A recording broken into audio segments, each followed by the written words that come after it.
O livro do profeta Isaías, ele traz no mínimo 4 cânticos, no qual ele fala da vida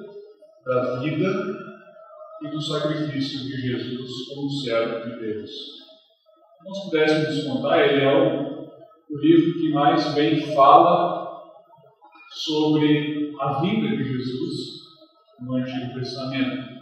Mais que todos os outros profetas, todos os livros dos outros profetas falem da vinda de Jesus, Isaías usa desses 4 cânticos que falam do servo de Deus, para ensinar quem seria, como viveria e como morreria Jesus Cristo. Quando nós encontramos a seção no terceiro livro de Isaías, no terceiro rolo de Isaías, capítulo 52, versículo 13, até o 53, versículo 12, ali nós encontramos a descrição do sacrifício vicário do servo sofredor. O cântico, chamado Cântico do Servo Sofredor.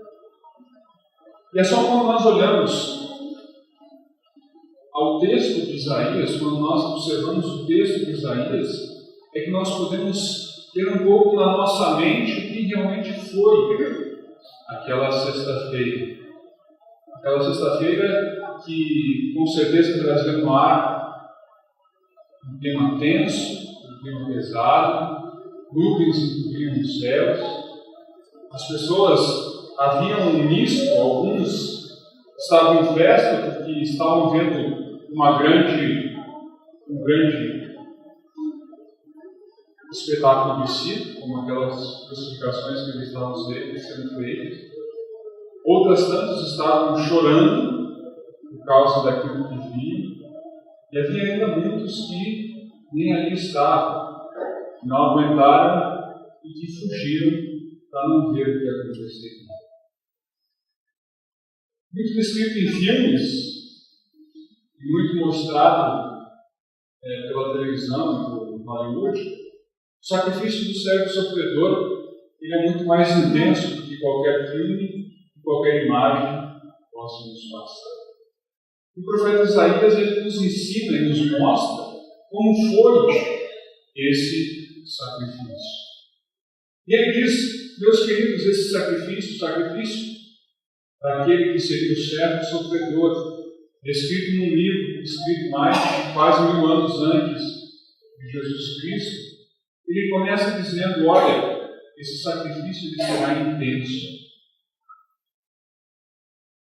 Nunca se viu e nunca se verá dia como esse na terra, por conta da intensidade do sacrifício que aconteceria, por conta daquilo tudo que aconteceria. E ele começa descrevendo todo esse sacrifício, dizendo: esse sacrifício será repugnante aos nossos olhos. Ele diz no versículo 14: como pasmaram muitos à vista dele, o seu aspecto estava muito desfigurado, nada mais chamava atenção. As palavras daquele homem que encantaram durante 3 anos todo mundo, agora não valendo mais nada, porque ninguém tinha nem mesmo prazer de olhar para ele. Ele não tinha beleza alguma. Ele fora destituído de toda a sua formosura, por conta de tudo aquilo que eles sofreram naquele dia. Aquele que havia chamado a atenção por conta de palavras doces, aquele que havia ensinado o mundo a como viver de uma forma melhor, que havia repetido e ensinado de forma clara e verdadeira os mandamentos de Deus, aquele que havia ensinado como deveríamos realmente nos portar nessa terra, aquele que havia dito não matarás, mas que esse não matarás não significava só tirar a vida, mas era muito mais profundo. Aquele que havia dito que se teu inimigo te fizer caminhar 1 quilômetro, vai e caminha 2. Durante 3 anos ele havia consolado todo o povo, e agora ali, ninguém mais gostava de olhar para ele. Por conta de tão repugnante era a situação em que ele estava. Ainda o profeta Isaías diz, além de ser repugnante, era uma situação totalmente desagradável. O texto diz no seu original, ele estava longe de parecer um homem. Ele estava totalmente desfigurado. E então, quando nós olhamos para a medicina, nós vemos o quão desfigurado estava ele. Autores que trabalham com o tema, médicos, como Augusto Cury ou Max Lucado, que são médicos de profissão, demonstram o quanto ele estava, desde a quinta-feira à noite, sofrendo. Porque se nós vemos o relato da quinta-feira à noite, veremos que lá diz que ele, ao orar, sangrava. Estava tão nervoso que dos seus poros saíam, além de suor, sangue. Isso quer dizer que todos os microvasos que faziam a sua pele estavam se arrebentando por causa do estresse em que ele vivia, do suor se misturava com o sangue. Era desagradável ver, porque aqueles que infligiam, às vezes, 10, 15 chicotadas e chibatadas sobre os condenados, sobre ele, infligiram mais de 50, 60. Ele foi mais longe do que qualquer homem poderia aguentar. Era desagradável, porque ainda assim estava sobre a cabeça dele uma coroa de espinhos. Era desagradável porque sobre as suas mãos e pés estavam cravos. Era desagradável porque a posição em que ele estava, ele não conseguia respirar. Nada favorecia. Então ele estava longe de parecer um homem. E além de estar longe de parecer um homem, ele estava marginalizado socialmente. Porque Isaías também diz que ele estava sozinho, sem companhia. Ninguém estava ao lado dele. Aqueles tantos que viram ele fazer milagres, aqueles tantos que estiveram ao lado dele, que ouviram belas palavras, que comeram de pães e peixes que foram multiplicados, esses todos não estavam mais ao lado dele. Ele era rejeitado por todos. Como nós lemos no Salmo, e acabamos de falar mais uma vez no responsório, uma súcia de malfeitores havia se colocado contra ele. Até mesmo os cães não falavam dele. Todos os que o viam viravam o rosto. Isaías, quando ele fala que todos viravam o rosto, ele está querendo dizer que era como se Jesus tivesse uma doença contagiosa e as pessoas fugissem da sua presença por causa da doença. Ninguém tinha prazer de estar ao lado dele. Esse é o sacrifício do servo sofredor. Ele sofreu como nenhum homem sobre a terra. Ele sofreu. Mas esse sofrimento foi muito bem mostrado ou demonstrado em filmes como A Paixão de Cristo e Mel Gibson. Se nós parássemos aqui, nós só teríamos visto mais uma vez o filme da morte de Jesus. Mas antes de continuarmos, é preciso dizer que todo esse sofrimento não foi incluído, não foi obrigado, foi espontâneo. Ele assumiu a forma do céu. Ele escolheu ir até o fim. Um homem, na quinta-feira, ele disse: Pai, se possível, afasta de mim esse cálice. E se ele quisesse, por causa do poder de Deus que havia em suas mãos, ele mesmo teria dito: eu não farei.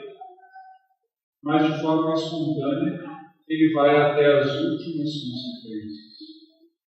Por quê? Porque muito mais do que um sacrifício, muito mais do que um simples sacrifício, aquele era um sacrifício que teria um valor terapêutico. Aquele era um sacrifício diferente de todos os outros sacrifícios, porque nele estava um valor especial. Através dele, Deus curaria toda a humanidade. O Isaías diz: certamente ele tomou sobre si as nossas enfermidades. E aqui, no original, ele está querendo dizer: ele tomou sobre si todos os nossos pecados, todos os efeitos do pecado. Então, há uma terapia por detrás do sacrifício de Cristo. Não é um simples sacrifício, mas ele tem um porquê. Ele levou sobre si a culpa pelos nossos pecados. Muito maior, muito mais intenso e muito mais desesperador do que a dor que ele sentia em seu corpo por conta do sacrifício, era a dor da condenação que ele sentia em sua alma por conta dos nossos pecados. E essa, nenhum filme, nem nunca ninguém conseguirá retratar. Por isso, o apóstolo Paulo diz que nem olhos viram, nem ouvidos ouviram, nem nunca penetrou em qualquer coração humano que Deus tem preparado para os seus no céu, a recíproca é verdadeira. Nem olhos viram, nem ouvidos ouviram, nem nunca penetrou em qualquer coração humano o que Deus tem preparado para os que não são seu no inferno. E do alto da cruz, o sacrifício de Jesus, no sacrifício de Jesus, ele estava sofrendo por conta dos nossos pecados. Ele levava a culpa por causa dos nossos pecados.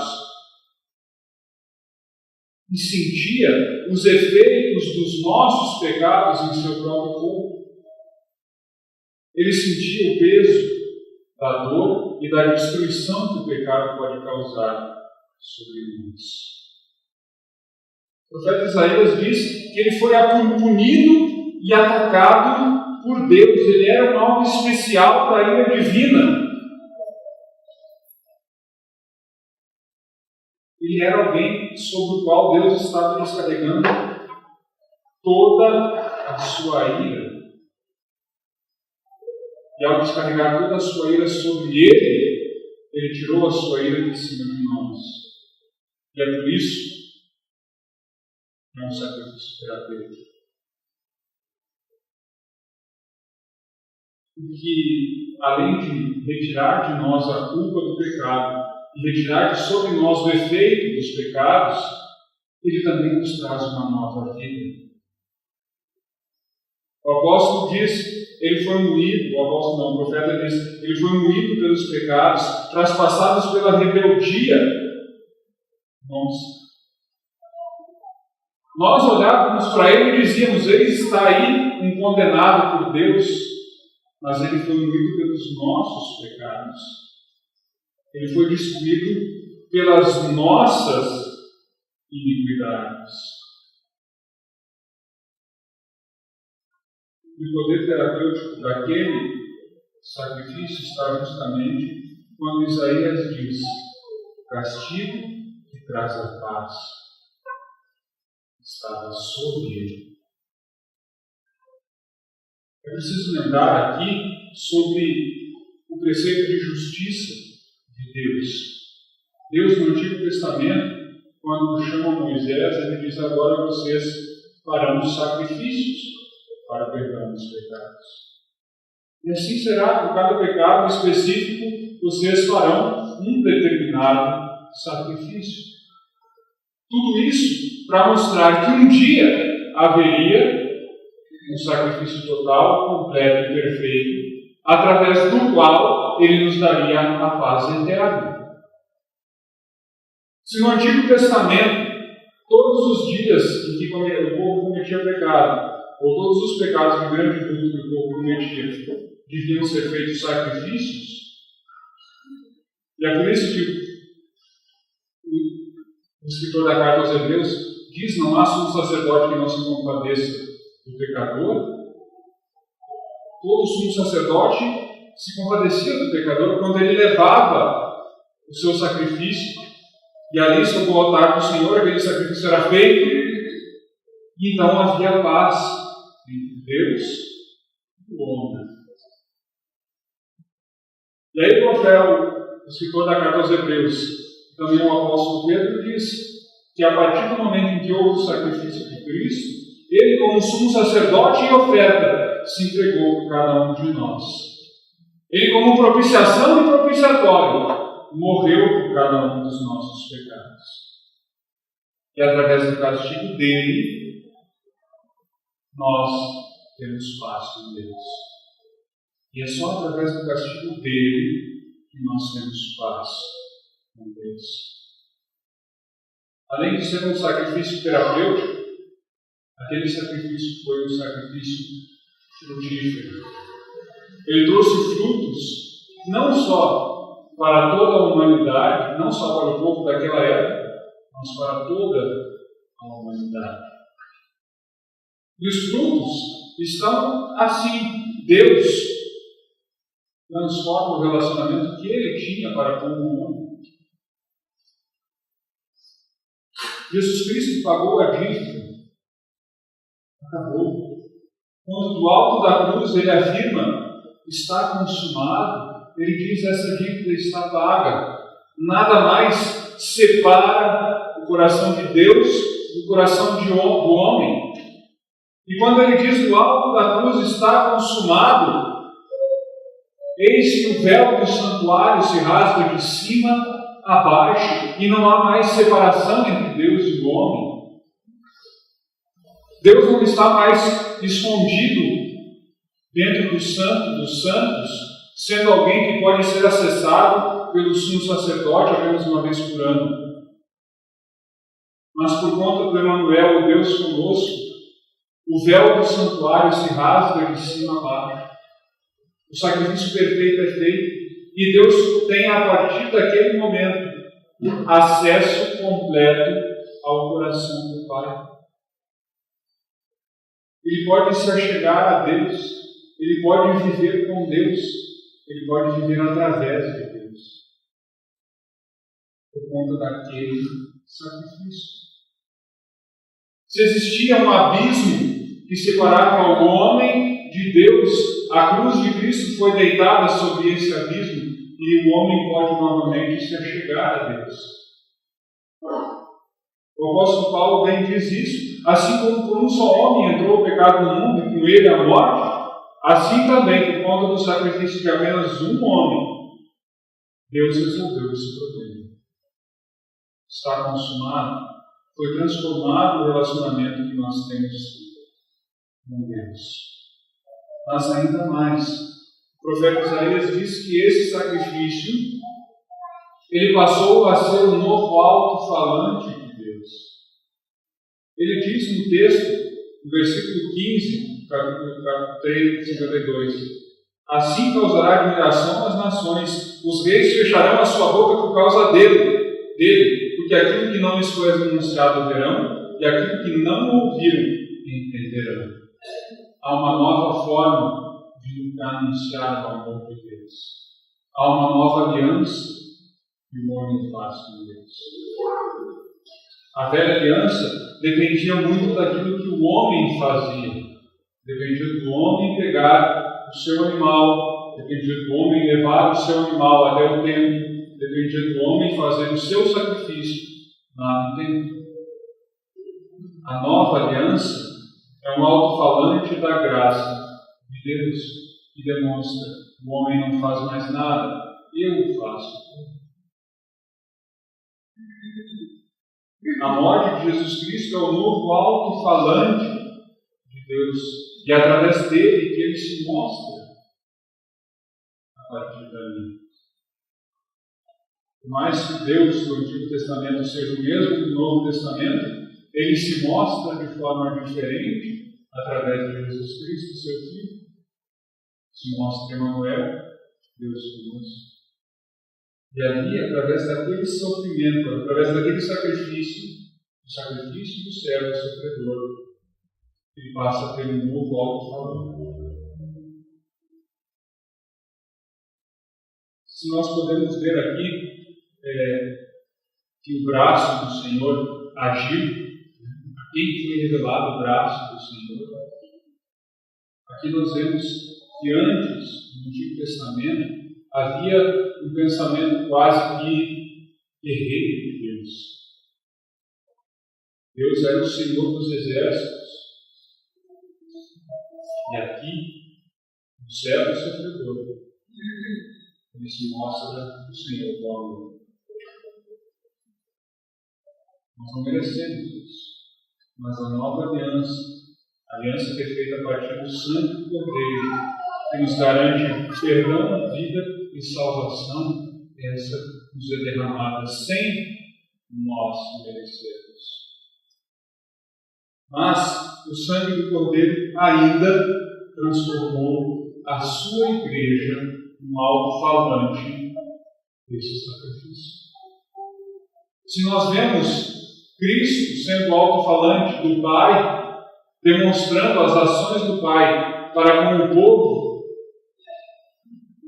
que amava, a partir de Cristo a igreja passa a ser o alto-falante de Deus.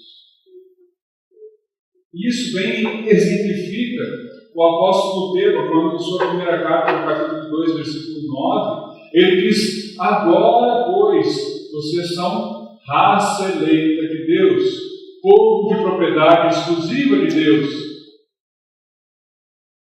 A fim do quê? A fim de proclamar as virtudes daquele que vos chamou das trevas para a sua maravilhosa luz.